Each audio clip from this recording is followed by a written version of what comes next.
Pemirsa, apa kabar hari ini? Semoga Anda selalu sehat di masa pandemi dan selalu bersemangat untuk menjalani aktivitas. Bagi pemirsa yang harus tetap bekerja di luar rumah, jangan lupa untuk menggunakan masker. Hari ini program Berita News Point hadir menjumpai Anda bersama saya Khairunisa. Selama 30 menit ke depan, News Point akan menyajikan berita terbaru seputar Universitas Brawijaya dan Malang Raya. Jangan kemana-mana, keep on our channel News Point.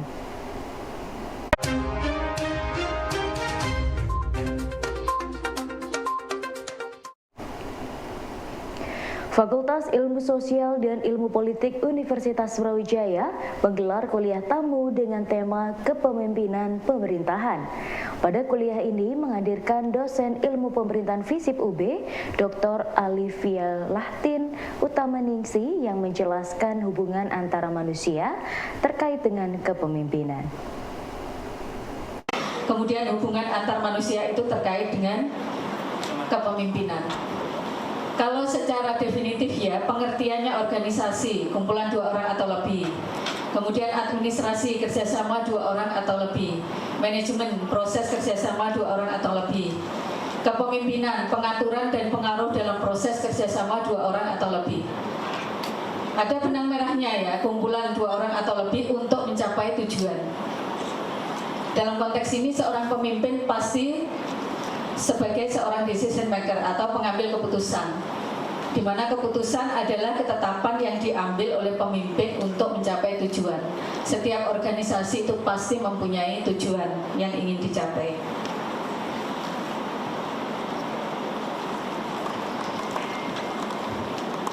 Sebagaimana kita ketahui bersama, manusia itu adalah sebagai makhluk individu dan makhluk sosial atau homo socius yang kemudian berkembang menjadi makhluk organisasi atau homo organismus ya.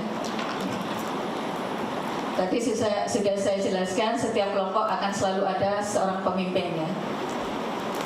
Dalam suatu organisasi ada yang berorientasi pada pemimpin atau leader orientation dan ada yang berorientasi pada sistem atau system orientation. Di mana organisasi modern cenderung untuk berorientasi pada sistemnya, sehingga seorang pemimpin muncul dalam suatu kelompok. Jadi kepemimpinan berkaitan dengan kemampuan seseorang untuk mempengaruhi bawahnya. Kata kuncinya adalah mempengaruhi atau influence. Sekarang kemampuan apa saja yang dimiliki oleh seorang pemimpin?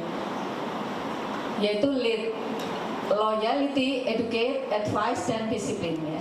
Yang pertama loyalitas ya, membangkitkan loyalitas dan memberikan loyalitas secara penuh ke dalam organisasi. Yang kedua educate, mengedukasi rekan-rekan atau bawahannya dalam transfer knowledge. Yang ketiga advice ya, memberikan saran dan nasihat dari permasalahan yang ada. Seorang pemimpin dituntut mampu untuk memberikan solusi setiap permasalahan yang ada. Yang ketiga advice, memberikan saran dan nasihat ya. Kemudian yang keempat disiplin, memberikan keteladanan. Seorang pemimpin yang disiplin pasti anak buahnya akan disiplin karena yang dilihat adalah pemimpinnya. Misalnya rapat tepat waktu, masuk kelas tepat waktu. Ketua kelasnya kalau tidak dimulai, akhirnya anak buahnya juga tanda petik itu ya, jam karet itu istilahnya. Kampus menjadi bagian penting dalam pengembangan metodologi, meningkatkan kapabilitas serta membangun pemahaman literasi di masyarakat sehingga proses pengumpulan data akan semakin baik dan menghasilkan data yang berkualitas. Penelitian dan juga membangun literasi statistik di kampus ya, agar setiap kegiatan itu berbasiskan dengan data.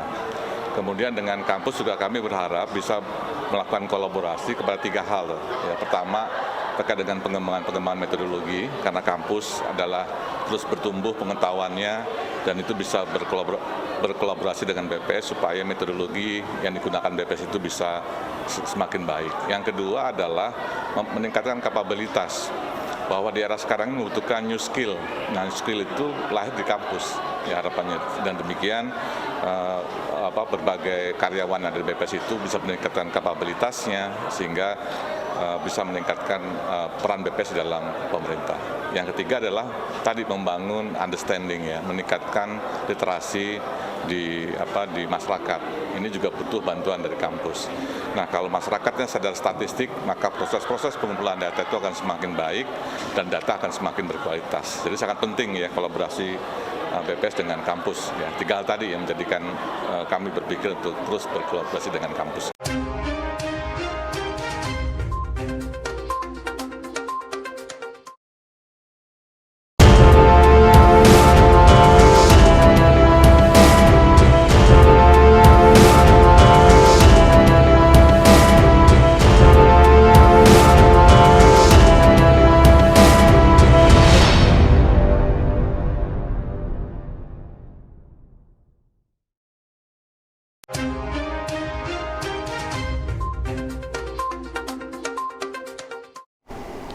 Penyu menjadi salah satu satwa air dengan jenis yang sedikit. Tercatat hanya ada 7 jenis penyu air laut di dunia dan 6 jenis diantaranya dapat ditemukan di perairan Indonesia. Hal tersebut dapat diartikan bahwa perairan Indonesia menjadi salah satu tempat di dunia yang cocok dijadikan sebagai habitat penyu. Jadi penyu di Indonesia ini sebenarnya ada berapa titik, Mbak, yang terkenal. Untuk di Jawa ini terbesar itu ada 3 titik yang saya ketahui, yaitu satu itu Alas Purwo, Banyuwangi, kemudian Sukamade. Yang ketiga itu di Jawa Barat, itu di Sukabumi. Saya nyebutnya Gili Ganting, tapi saya yang namanya saya tadi ingat tapi lupa saya nih. Nah, di Jawa, tapi di pulau-pulau banyak, di Karimun ada, kemudian di beberapa pulau. Tapi yang ada pengelolanya dengan baik itu untuk yang dikelola oleh pemerintah itu di Alas Purwo, kemudian di Sukamade, kemudian di di Sukabumi untuk di Jawa. Di luar Jawa banyak sekali, jadi banyak tempat, semua taman nasional hampir, tapi yang paling terkenal itu di Berau. Ya, untuk penyu itu Berau, terkenal di luar. Nah, di Jawa Timur ada yang dikelola oleh masyarakat. Kita mulai dari bangsering, walaupun hanya setahun sekali ada, tetap menetaskan telur bangsering Banyuwangi. Kemudian ke selatan ada Pantai Bom, kemudian banyak sekali Banyuwangi. Yang paling terkenal namanya Pantai Cemara, ya, di Banyuwangi. Ini kelompok-kelompok saya juga. Kemudian bergeser ke Jember itu ada Pantai Kepanjen, itu Jember. Kemudian bergeser ke Malang, itu ada Bajulmati, ya.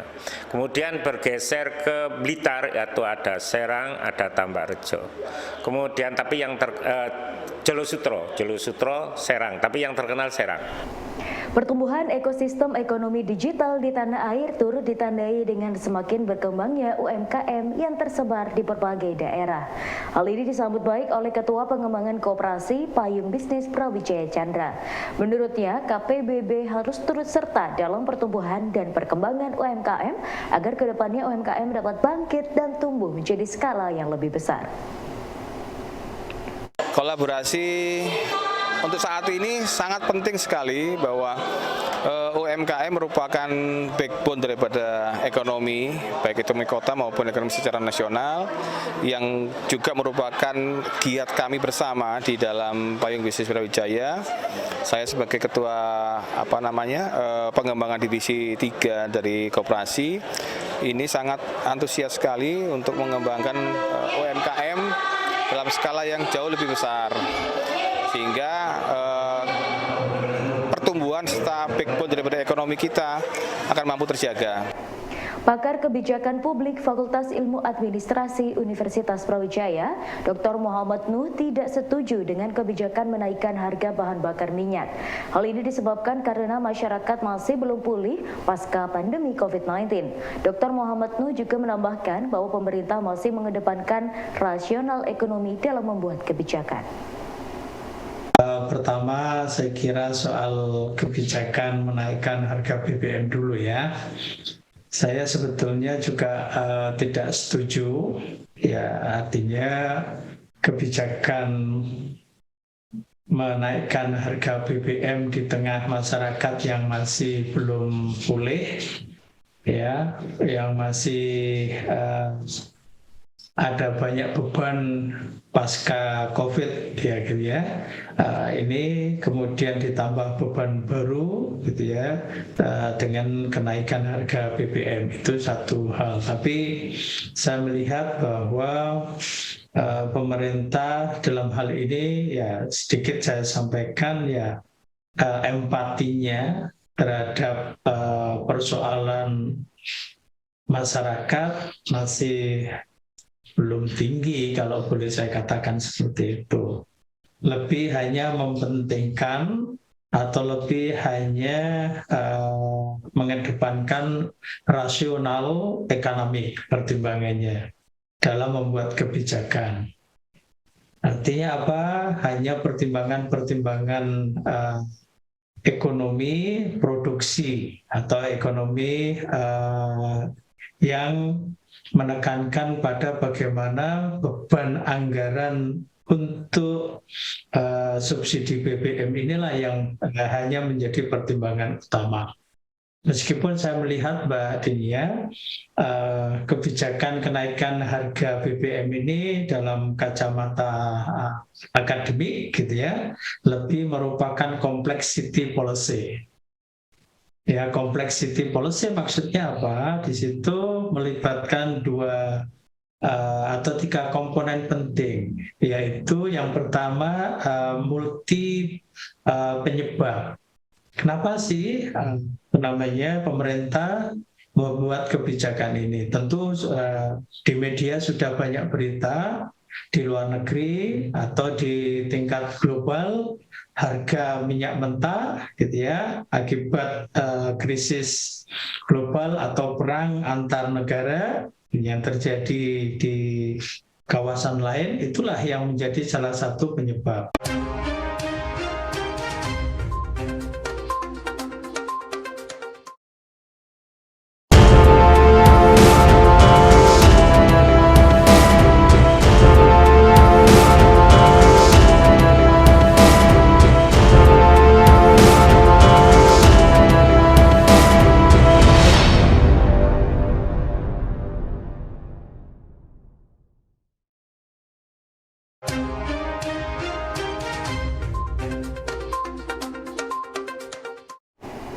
Maraknya isu pendidikan dan lingkungan menjadi fokus utama di Wayan Atik Sarmila Dewi sebagai finalis Putri Pendidikan Indonesia. Kurangnya kesadaran masyarakat pada isu lingkungan menjadi pemicu munculnya bencana. Menanggapi permasalahan itu, Atik membuat komunitas polisi lingkungan yang menyasar anak kelas 5 dan 6 sekolah dasar melalui penguatan karakter lingkungan. Dan saat ini akan mengikuti kompetisi pemilihan Putra-Putri Pendidikan Indonesia tahun 2022 juga. Apa yang melatar belakangi kakak untuk mengikuti ajang ini? Oke, hal yang paling melatar belakangi saya karena isu pendidikan dan juga lingkungan yang saat ini semakin marak. Dengan melihat permasalahan tersebut, saya tergerak untuk berpartisipasi dan juga berperan aktif dalam menyelesaikan bagi kita sendiri. Mungkin itu. Mungkin boleh dijelaskan terkait permasalahan yang menjadi fokus kakak tadi lingkungan gitu. Iya. Boleh dijelaskan kenapa kakak memilih lingkungan dibandingin yang lain? Oke. Jadi seperti yang kita ketahui bahwa lingkungan ini saat ini sudah mengalami banyak sekali perubahan, climate change dan juga bencana-bencana alam itu notabene dilibatkan oleh permasalahan ataupun rendahnya kesadaran masyarakat terkait dengan lingkungan sendiri. Padahal apabila lingkungan ini tercemar, tentunya ini juga akan menghambat kehidupan kita tentunya. Dan dengan permasalahan tersebut, saya memberanikan diri untuk membuat suatu gerakan ataupun komunitas untuk menyelesaikan permasalahan di lingkungan tersebut dengan cara yang sangat menarik, dengan menyasar anak-anak sekolah dasar yang harus dikuatkan karakternya terkait mengajarkan orang tua ataupun rekan-rekan di sekitarnya untuk saling menjaga lingkungan. Mungkin boleh jelaskan terkait komunitasnya itu komunitas apa, terus mengapa kakak menyasar anak-anak dibandingkan sama anak kuliahan mungkin? Oke, untuk komunitasnya sendiri itu polisi lingkungan. Dan kenapa saya menyasar anak sekolah dasar pada kelas 5 sampai dengan kelas 6? Karena anak-anak pada usia ini merupakan anak-anak yang sudah memiliki kepedulian atau kepekaan. Dan juga mereka ketika kita berikan tanggung jawab, mereka sangat bersemangat untuk menyelesaikan. Komik Bunga dan Langit karya Dr. Delia Widasmara mendapatkan respon positif dari anak-anak karena anak-anak menyukai edukasi melalui komik yang penuh warna. Latar belakang ini yang membuat Dr. Delia akan tetap konsisten membuat dan menerbitkan komik Bunga dan Langit setiap Hari Anak Nasional dengan berkolaborasi dengan dokter lain untuk mengedukasi dan mencerdaskan anak-anak. Buat anak-anak juga ya sebagai pahala juga lah Mbak, kan buat mencerdaskan anak-anak kan juga selain profit juga pahala juga kan juga nggak cuman keuntungan juga sosialnya juga harus ada sesuai dengan yang hits per tahun. Kalau misalnya yang pertama karena test case jadi kan kesehatan sesuai dengan S3 saya, keilmuan S3 saya. Kalau yang kedua kan pandemik karena kan mata kita kan game terus. Mungkin yang ketiga nanti belum tahu apa ya tahun depan kan. Jadi akan sesuai dengan ini tema-tema yang hits di tahun itu gitu. Kalau untuk anak-anak responnya bagus banget karena mereka karena masih lokal ya. Kalau misalnya anak-anak itu mereka senang banget baca di perpustakaan. Karena interest, karena mereka Langit bercerita anak saya tuh mama tadi ada kakak kelas yang baca komik Langit gitu. Jadi dia senang, dia interest, dia, memang terus bercerita Langit kamu pakai ini ya banyak ngegame, jadi dia tahu jalan cerita berarti kan mereka membaca dan interest gitu aja sih. Iya karena saya lihat dengan kolaborasi itu akan bagus gitu, nggak melulu kulit kan bosen ya, jadi mungkin masalah-masalah lain kayak ya mungkin dengan gizi bisa juga masalah kegemukan kan banyak jajan-jajan sembarangan gitu-gitu pokoknya sesuai dengan masalah-masalah yang lagi rame itu aja yang diambil. Ya senang, menyenangkan, terutama kan karena saya seorang ibu ya bisa nyenengin anak-anak saya tuh jadi senang gitu karena mereka juga ternyata suka gitu dengan karya saya gitu aja sih. Dan kalau misalnya anak lain senang ya pasti senang. Kan banyak yang DM Instagram saya sih ibu-ibunya gitu kan suka juga gitu.